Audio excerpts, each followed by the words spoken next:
lovelies, let's take a look at the week's comments, shall we?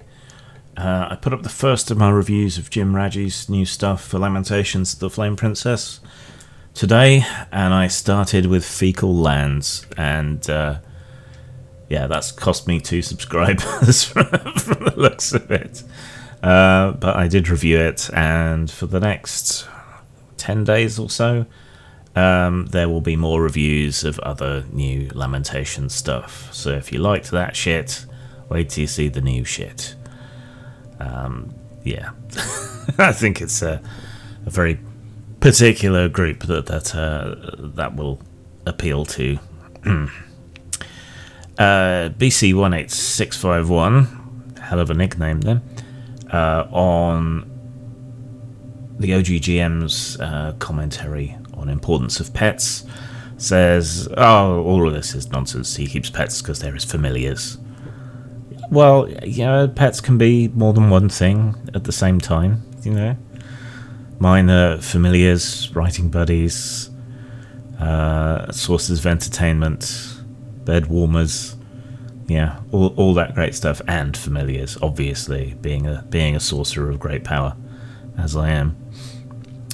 We marked the end of Feminist Frequency this week, so, you know, I had to comment on that. It was probably the most successful video in the last week.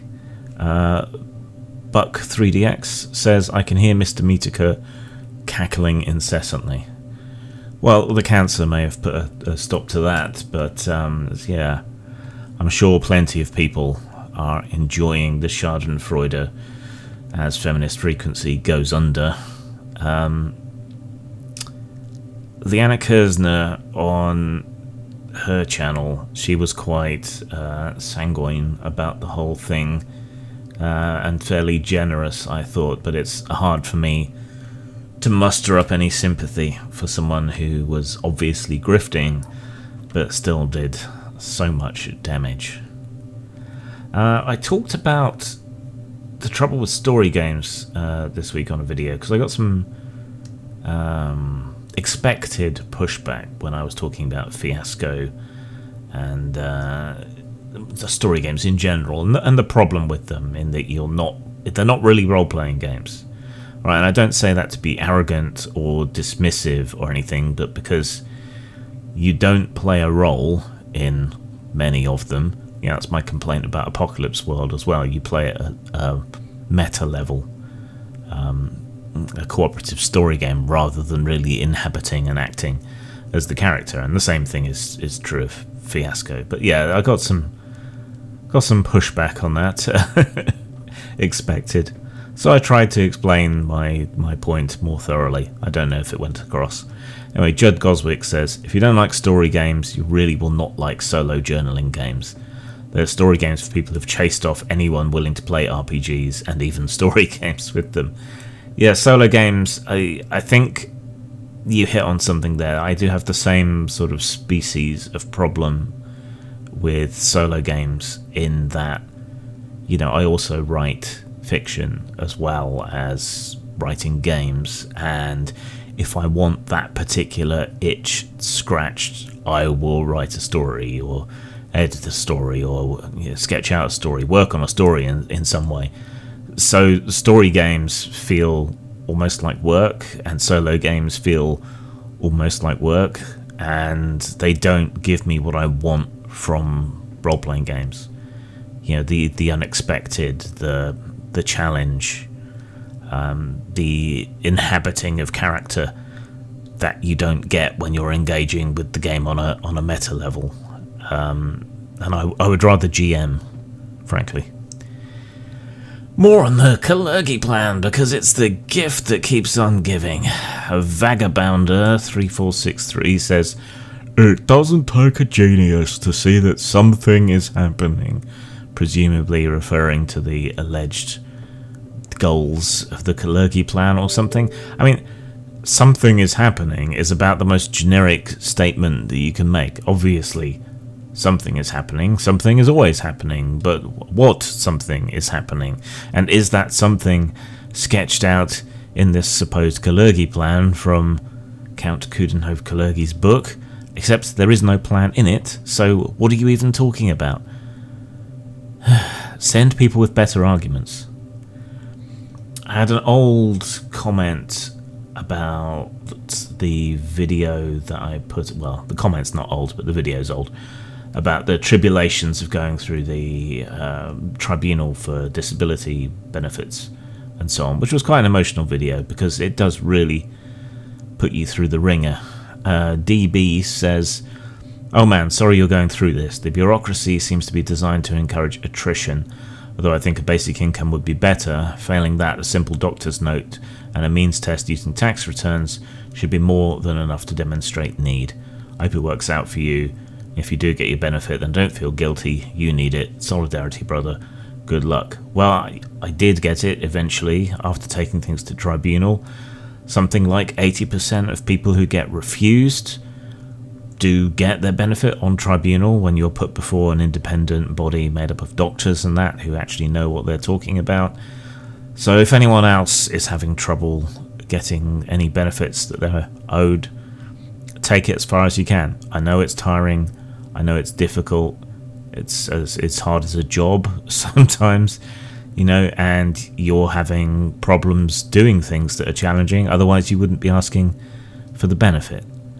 So, yeah, just stick it out or get someone to help you. There are local charities like Mind that have people who will coach you and help you fill out the forms and all of that sort of thing. So they're worth talking to as well. So I'll just encourage anyone who is unwell, anyone who does have chronic illness and isn't sure whether they qualify or can't face up to submitting, you got nothing to lose, everything to gain, and there are people out there to help you. Going back to my review of Dragonbane, which I said is a perfect starter RPG, Le Chevalier says, "I think Dragonbane is one of the freshest additions of late to the fantasy TTRPG products. I don't agree with saying this is only an introductory system, quite on the contrary. It is so much more in every aspect regarding to D&D play. The system is intuitive, the rules are not a burden, with that countless customization craziness, easy to get by and well-rounded. Thumbs up and worth a try, it's now my go-to fantasy system and setting." I just feel that what's there in the box set isn't enough to be going on with for a longer campaign, so I don't think it's going to be suited to more established and experienced gamers. But that's, you know, why I said it's a perfect starter RPG. I don't feel that there's enough going on there to satisfy older, more complex gamers, more experienced gamers. Though, being D20 based, it's fairly easy to kit bash anything into it from any other D20 based game. Shinigami Author says on the Gamergate video, "Zoe Quinn is a murderer and Anita is one of the least skillful yet also successful conmen in recent memory who will get away with it. The only real justice is, in the end, they will have had night zero effect, will go unremembered and be sad and lonely with a shitty apartment full of cats, still too good in existence." Bit harsh, and I don't think that's accurate, unfortunately. They have had a big effect. Only recently we saw Skullgirls being censored, removing some fan servicey stuff, and barely a regionalisation goes by without décolletage being extended or hemlines being lowered. It's weird to think that so much of feminist history was fought for sexual liberation and the ability to dress how women wanted, you know, and not to be attacked or upbraided or criticised for it. And now the biggest critics of anyone who dresses sexy or asserts their sexuality in any way are other feminists. So it's weird. I wish they'd had less effect than they did. I wish they could be forgotten and ignored in the same way the PMRC or Pat Pulling or Frederick Wortham have been in the end.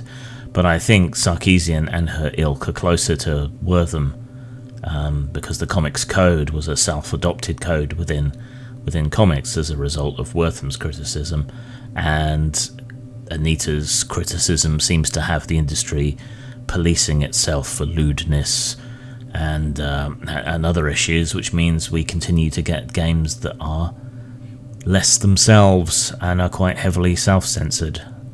So yeah, unfortunately, that's how it goes, I guess. On the OGGM's Roll for Insight video, where he talked about how he got started in TTRPGs, Aaron the Pedantic said, "OGGM, my man, with Grim, man, that would be my favourite table." Well, you're welcome to join me on Sundays, either of you, for playing stuff. In fact, Simon can't make it this Sunday, so if anyone wants to play The Strange, which is a Cypher System game, with me on Sunday, hit me up and let me know. Mr. Malorius, commenting on the Gamergate video, said that I should market my Inside Gamergate book to Zoomers who are too young or not born at the time. God, that makes me feel fucking old. Thank you for making me feel really old, Mr. Malorius. You bastard. Ensign Redcoat says, I always thought the gaming industry bowing to Sarkeesian was similar to the BBC capitulating to Mary Whitehouse. No backbone. Yeah, like I mean, I laboured the point a bit in the video. That's what the big difference has been. Every previous time, critics like Jack Thompson, Pat Pulling, Wortham, the PMRC, others, all these exterior critics have been outsiders, and so the creative entity that they're attacking, whether it be game designers or filmmakers or whatever, has always tended to unite against censors. Other than the BBC capitulating to Mary Whitehouse, I can't really think of any other instances where the creative endeavour has completely capitulated and started self-policing to the same extent without more force. It's like people were ready to give in to Sarkeesian, unfortunately. Innocence Unknown says, same Puritan trash, different dogma to justify it. Yeah, but a lot of the language is still the same.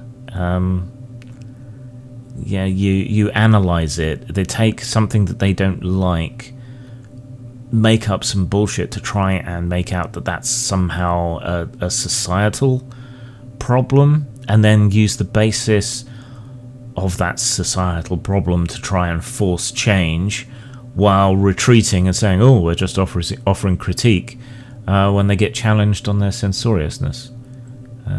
It's unfortunate. Unfortunate.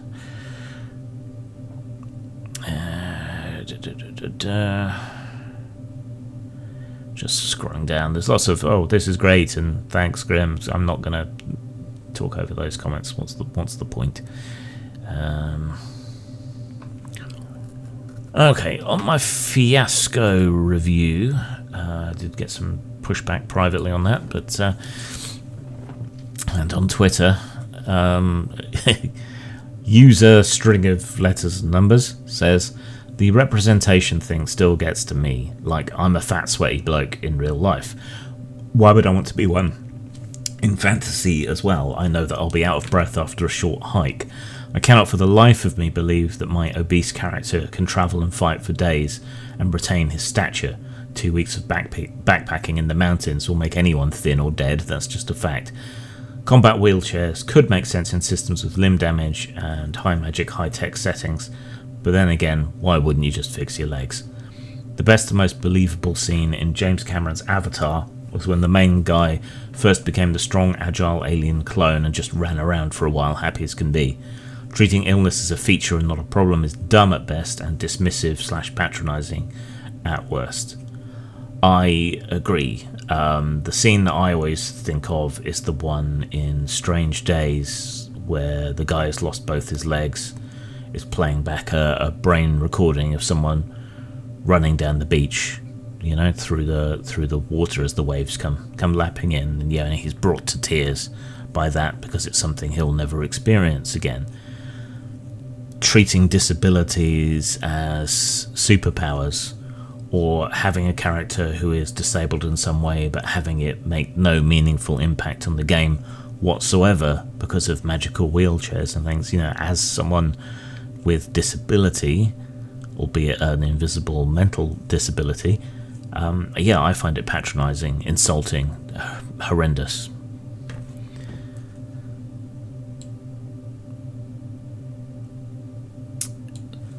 So, but still talking about story games, my defence of my position on them. Jace Fire says, for me, the concept of a story game just seems nebulous. This might be because I watch Pundit, but it basically sounds like the RPG Boogeyman here too. I don't know, bug the OSR or something. I've never gotten a satisfying definition for them. For example, where do games like Fate fit in? You brought up Apocalypse World, which seems like a role-playing game, or could be rendered to that focus very easily despite its narrow focus. Okay, so the difference for me between a role-playing game and a story game comes down to the role-playing aspect, largely, and to the game aspect, secondarily. In a role-playing game, you inhabit and take on the character. You are immersed in the character. You are reacting to the world around you as that character, using that character's skills and abilities. And game-wise, there are stakes, there are win conditions, fail conditions, and so on. Something like Fiasco is not a role-playing game because you don't inhabit the character and things do not unfold according to the character's skills and abilities in the world. If you're playing a role in Fiasco, you are playing the role of one writer in a writer's room who has particular focus upon one character but is not playing that character.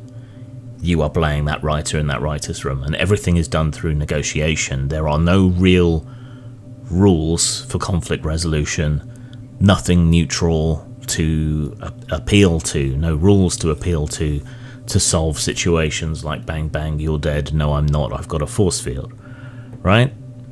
So those are the two aspects. Now something like Fate, you mostly play a character, but you can intervene with fate points to nudge the game in certain ways. So they are narrative focused role-playing games, but they are not story games. Pundit does tend to use story game as a pejorative to slam anything he doesn't like. That's true, but Fate to me is close enough to a proper role-playing game that it is actually a role-playing game. Apocalypse World, you don't really inhabit the character. You are very set and restricted by moves. There's very much a game there, but it is not a role-playing game because you do not inhabit the character. There are versions of games based upon Apocalypse World that shift it back close enough to a normal role-playing game, things like Dungeon World, for example, or perhaps Blades in the Dark, where they're more like a conventional game. But for me, the main issue is that you're not inhabiting and playing your character. It's not immersive. You're playing it at the meta level, like an author writing a character amongst many other characters, not playing a part. Hermes Alexandria says, I still don't understand these hate reviews. Do they really drive clicks, engagement, I guess? Can you review one of those cool story games on your website and tell us the background of why you chose the mechanics and why you wanted to examine that genre? I haven't written many story games. I mostly write role-playing games with the occasional foray into card games and board games. I do not set out to write hate reviews. I set out to write reviews, and a review is necessarily critical. I try to be somewhat constructively critical, but remember Sturgeon's law, 90% of anything is crap. So, you know, even with the filter of it being things I felt I wanted to buy or should buy, you're still going to end up with a lot of crap. And even when I run into something I really like, I will try to find some kind of criticism, some kind of constructive criticism, hopefully. And even when talking about something I really don't like, I will try to find something good about it, or I will try to put myself in the position of someone else who might like it. And so hopefully even my bad reviews have some positive sides. Like with Fiasco, I said it could be good for a writing exercise, you know? So it's not that it drives clicks or whatever, it's just whatever's on my mind or in my reading pile or whatever's come up in discussion recently, and I do a review of that, and that's how it goes. Sometimes with older games it's just to talk about them and my experiences. I don't tend to review my own stuff because that seems hopelessly egotistical, but eventually maybe I'll get around to just talking about some of my things. To give another point of view, Ben from Howls says, personally I hate game mechanics and would much rather be playing cops and robbers around the table and treating it like improvised acting than playing this sad dice rolling bean counting nerd shit. Or I just want in reality to have a writing group I can bounce ideas off for collaborative storytelling, but I can't find 3 other people that I trust enough, so I'm stuck with hanging out with some of the saddest men who've ever lived, arguing about what is nothing like a real game. Well, that's certainly an opinion. Hermes Alexandria also says, this commentary seems like a lot of effort to say that you personally don't like story games, particularly if they're GM-less, which is fine. Good Fiasco is the bomb, but only the good games I've been in are ones where all the players were experienced GMs. The Will Wheaton live play on tabletop is probably the best example of the writer's room feel it tries to emulate. See, now that is the first port of call I had when trying to grok Fiasco, and I thought that game was awful. So it seems like even good Fiasco is bad Fiasco, and really bad Fiasco must be like listening to Grunthos the Flatulent, and I really don't want my small intestine to throttle my brain, so I think I'll keep giving it a miss, or maybe I'll revisit it and try to find a way to make it more interesting. Kip Marlowe says, and I thought this was insightful, still talking about Fiasco, TTRPGs are to collective improvisational storytelling as bicycles are to unicycles. There's a set of forms, ideas and skills that they possess in common, but it would be a mistake to think that one can, without practice, be equally adept at both activities. Fiasco's failure is that it claims it's about riding a unicycle, and then through adopting a dice mechanic it hands you a push bike with only one functioning wheel, which is not quite the same thing. Yeah, I agree. I mean, I'm a skilled GM, I think. I write narratives as well, and I think I do that quite well, but it's not the same thing, and it's also not the same thing as a role-playing game. Skullmaris says, there's something off about advertising a Fate game in a video about why story games don't work. I don't consider Fate to be a story game. Dracopol then goes off about about Fate, but I don't agree with him. So yeah, it's close enough to an RPG for reasons I've already discussed in this. Truffle says, would you be so kind as to explain how many times you've had to explain that you do how you do things when you present a review, and how it involves things like not only your personal opinion but also your feature of game analysis? Does this need a playlist of Dear Viewer, here are some fundamentals of both the English language and, oh, I don't know, reading comprehension? I wonder sometimes, but it's the internet. People come here for an argument, you know. That's the thing. Liberal Hyena says, again, still on story games, this seems like a fairly clear description and perfectly reasonable position to have with regard to this kind of game, with which, outside of your reviews and comments, I'm not familiar. I'm reminded of the miniatures war games produced by 7TV, in which the player takes on the role of a TV producer, the games themselves attempting to reproduce the style of 60s and 70s action series. I can't comment on the gameplay, but the company produces some nice figures. I have some of their Captain Scarlet range, which probably doesn't go by that name. Yeah, I've got a copy of 7TV, even though I'll never play it, because I really liked the approach that they had, and their miniatures are good. But I haven't bought any of them, but they are good. If you want to run any 60s or 70s spy or action series stuff, or you want to use minis with my Agents of Swing game, then their stuff's a good choice. Will in New Haven says, I wasn't all that upset when you didn't even review my game. I always say that people play as the character or someone looking down at the table. I'm afraid I can't remember what your game was. If it was a PDF, then PDFs often disappear into the depths of my hard drive, never to be seen again. Print copies glare at me from my to-read pile until I get around to doing it. So,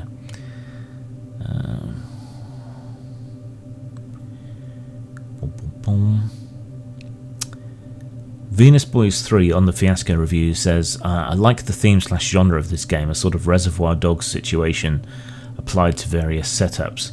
But as with a lot of narrative games, I don't care for the execution and specificity of the rules. Such situations are most fun when they arise organically in RPGs that are not necessarily pushing players into them. I don't think it produces Reservoir Dogs games. I think it produces substandard knockoff The Big Lebowski games. Now, a lot of people like The Big Lebowski. I think it's overrated. But nothing really happens. I mean, there are events and it meanders from its start to its end, but it doesn't have a beginning, middle and end in a story sense, really. It's like literary fiction. There are events, but nothing really happens. There's no real story there, and Fiasco is the same. Yeah, it starts and it ends. There's some stuff in the middle, but it doesn't really tell a story.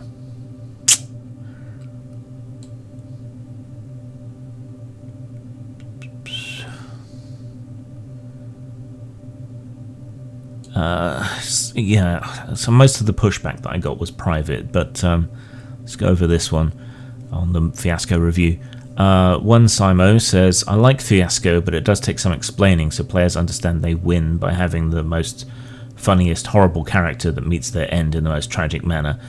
Nobody should be getting overruled, since the person who's seen it decides what happens only if they decided to choose the die colour, so the other players get to decide the outcome of the scene. I've only ever had problems with one guy who went a bit too far. Being autistic, he didn't read the table very well.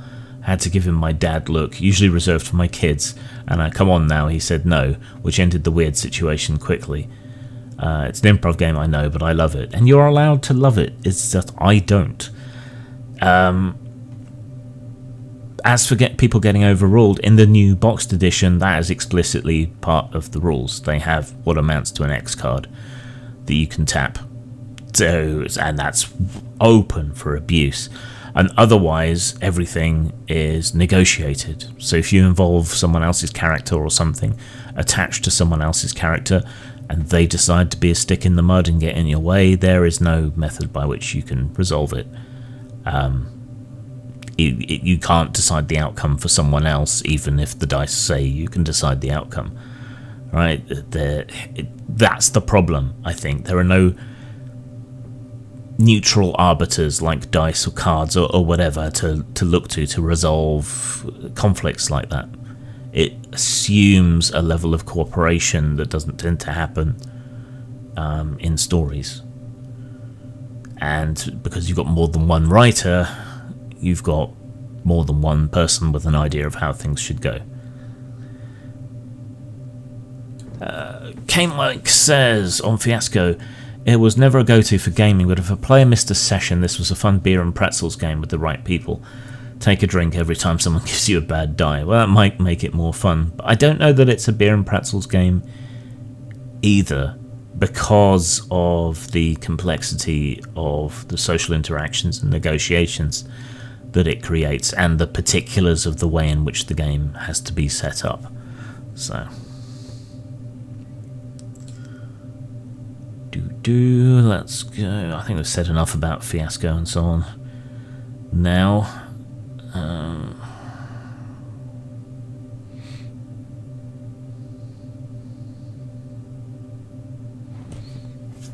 so let's skip any more Fiasco ones.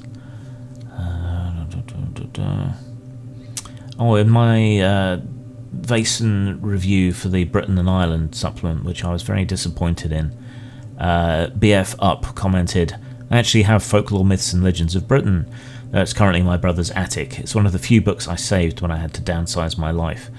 Thanks for the clear and fair-minded review of the source book part of this. It's very appreciated. Yeah, it was a very disappointing book. Only about half of it's useful, so I think you have to really ask yourself whether you want it. But I wanted to pick up that comment because we just picked up a second copy of Folklore, Myths and Legends of Britain, so we don't completely destroy the existing copy that we have. It is a fantastic resource for, as it says, Folklore, Myths and Legends of Britain. Might be a little bit out of date here and there, but it's got a great county by county sort of guide to all the local myths and legends. So if anyone sees a copy in a bookshop or on eBay, where they are a bit expensive, it's worth picking up as a resource for your games. It would probably be helpful for things like Lion and Dragon or Lamentations of the Flame Princess as well. You know, there's everything from the Hairy Hands to Screaming Skulls to Lady Godiva. It's a great book. Liberal Hyena says in one of my previous comments videos, thereby leading to a comment inception, on another point continually raised in your comments responses that continues to mystify me, what exactly is this Kalergi and why is it worse than other better known lurgies? Is it simply because it originated in California? So Count Coudenhove Kalergi was a mixed-race German-Japanese aristocrat in the years between the First World War and the Second World War. And he was somewhat visionary, somewhat racist, but not in the way that racists typically like racists to be racist, and very pro-European. He thought a way to avoid future European wars was to bring Europe together. And his own experience, being mixed race in that time period, his experience as a child of a wealthy family that were able to travel by plane and liner and so on, he looked at the burgeoning technology, the ease of travel, all of this, and he figured out that the world was likely to become more and more interconnected, internationalist, and so his idea was that this is what would happen, and that more and more people like him, mixed race, would begin to emerge, and that international cooperation was the way to go. And he set most of these ideas out in a book called Practical Idealism, which is written in a slightly archaic form of German, which ironically most racists haven't bothered to learn German. There's a few translations out there, most of them can't be trusted because they were put together by these racists, but they've taken his observations as some sort of scheme or plan. It's kind of like how the Great Reset is just some ideas from the World Economic Forum of how we might both use the opportunity in the aftermath of COVID and how we might address the problems of climate change and so on, but people seem to think it's some sort of conspiracy or plan to forcibly do these things when it isn't. And Kalergi's obviously similar, but the conspiracy theory around him is perhaps worse because, he wrote in German, and so it's not, and it's a fairly obscure book, so it's not easy to check, which means it gets out of hand. But there you go. King of Cats commented on part of my 5th edition SRD audiobook reading with just the number 69. Nice. Let's see. In an old video where I said, there's more to the old school Renaissance than just D&D, or at least there could be, Banjo6 said, "You're so right about plausibility. That's what I miss on post-80s RPGs. Yeah, simulationism, whether in world building or mechanics, is definitely something that's missing from more modern RPGs, and there are good things and bad things to that as well." At an old atheism video on near-death experiences, someone called Jesus is the Way, bit of a giveaway, says NDEs aren't consistent with hallucinations, according to one particular study. According to many studies, they are. And also the fact that they are or were different depending upon what culture you grew up in very strongly suggests that they are culturally inculcated or modified hallucinations. Of course, these days everyone has heard about the tunnel of light and so on, and so people tend to have the same hallucination. So, there. Dracopol on one of the Red Room's Roll for Insight videos told me to change the title because I had typoed Portuguese, but because you asked me to, I'm not going to. Back to Kalergi Plan. The Real Slav. Again, bit of a giveaway name there. Ha ha ha, man, when I see your looks, I already know you're a limited human. What do you say? How is Britain doing these days? I mean, we're not doing particularly well, but the reason for that is largely a bunch of xenophobic racists who are in government, and have caused us all manner of issues. So, if we have a problem, it's not down to immigration, but rather a lack thereof, really. He then says, "You scream, leftist. Oh yeah, the bad white man who don't belong to your loony ideology is responsible." The right-wing xenophobes caused Brexit here, which has fucked the country. That same gang has allowed wholesale corruption, privatisation. They've just shit public money away, giving it to their mates. I mean, sorry, reality is reality.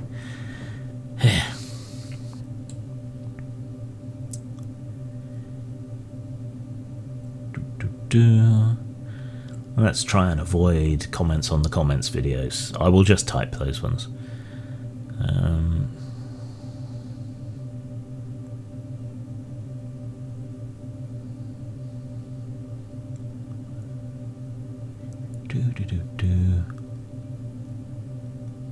Okay, back to the Dragonbane review. Kai says, "My only complaint is that for a product that is very good for beginners, it has too little information about how to GM and what to do if you finish the adventures that came in the book. So it could be a good RPG for seasoned RPG players to introduce the hobby for newcomers, but an all-newcomer group will be more lost than D&D after the first adventures, and D&D already has a big problem with that. It's much more digestible than D&D is, much less intimidating, I think, and that could have been lost if they had put that much more effort into monster design rules and so on. I think it's going to have an open license, so I would expect that third parties will start to fill in the gaps, but it's likely to follow the D&D third party model, which means I'm not likely to do so myself, unfortunately. Sorry for that, but that extra money they take just isn't great. Andy Pestle on my blacklisted video says, "My politics are very different than yours, but I do enjoy your stuff. But then I'm an adult of a certain age, brought up believing in freedom of speech and informed debate. For the woke out there, that means having debate with those whose opinion differs from your own, instead of being offended that people do not automatically accept your way as correct. I think a lot of people don't understand how terrible subjects like rape, murder, racism and crime can be used as motivation for characters to fight for good in games. It can help people realise that they do have the morals to confront terrible things in their own lives and come through it. All the best." Yeah, I agree, and not just in games, but in film and novels and so on, and we are certainly seeing so much judgment and opprobrium thrown around at people who do include those elements in their games or their books or their films or whatever, to the point where people just tend to kind of avoid these subjects. And this is usually excused by saying, oh, well, they didn't do it very well. But that's such a subjective measure. Yeah, it's not going to hold true for everyone. Some people who think it's bad are going to differ with others who think it was done well. And there's also no way to learn without doing these things badly and then coming on from it, you know. Most people seem to have agreed with me on Dragonbane, but let's highlight someone who didn't. Aaron the Relentless says, as I said in Double D's review of this product, where I went on and on, I think Free League mostly produces overly polished turds. Fancy, slickly laid out, well illustrated garbage. This may be the new It game, but it's a flash in the pan that will evaporate into the ether inside of the next year. Sorry, these pills can make me cough. Sorry. To summarise my complaints, it appears systemically uninteresting and reductive. Decisions they made regarding character types and core mechanics were schizophrenic at best and complete nonsense at worst. It's beholden to many current gimmicks that frankly don't work and are best avoided. Throwing in half-baked solo play rules is just chasing another trend. It doesn't even look play-tested, like many overproduced products nowadays. From what I've seen, it's not very well done. Frank and Brew of D&D 5th Edition, Forbidden Lands, Dragon Warriors, Savage Worlds, Into the Odd, and RuneQuest. It fails to build its own mechanical identity from the elements it outright steals from these games. Ducks like RuneQuest, roll low like Dragon Warriors, initiative cards like Savage Worlds, etc. I don't think it would make a good starter game because of false expectations it would set up for younger players, and its weird obsession with mechanical gimmickry. I flatly disagree with this review for that reason. I also think your ratings for it are coloured by the thought that it's a starter set rather than a core game. Can I play a 3-year campaign with the materials from the core alone? If not, it's not a good core game. I doubt the box has 3 months worth of material. I think our standards are slipping in RPGs as a whole due to how normie the hobby populace is getting. Thanks for the review. While I call you out a bit above, I don't do it out of malice or ill content. I thank you for the time, money and effort you put into making this review. Excuse me. Bob Fleming here. So a Swedish person also replied in the comments, so you can go and look at that if you like, but they gave a potted history of the game. Yeah, it started out as a copy of RuneQuest and then developed down its own lines, and this is just the newest iteration of it. So it originated out of Chaosium's Magic World, then converted to the D20 in the late 80s, and then this seems to be like a syncretic amalgamation of elements from its past and from Free League's other games. So that seems to be where it all comes together. I think not being Swedish, both me and Aaron are missing some aspects of the game. So, and like the OGGM says, you get to play a duck, and there's only like 2 other games where you can play a duck, and one of those is Marvel Superheroes. So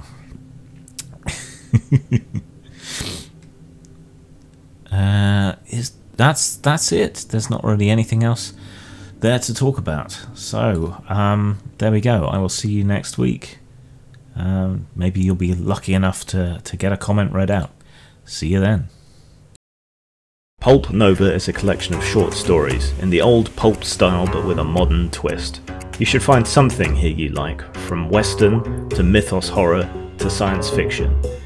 You can get Pulp Nova at Drive-Thru Fiction, on Amazon, or in hard copy from lulu.com.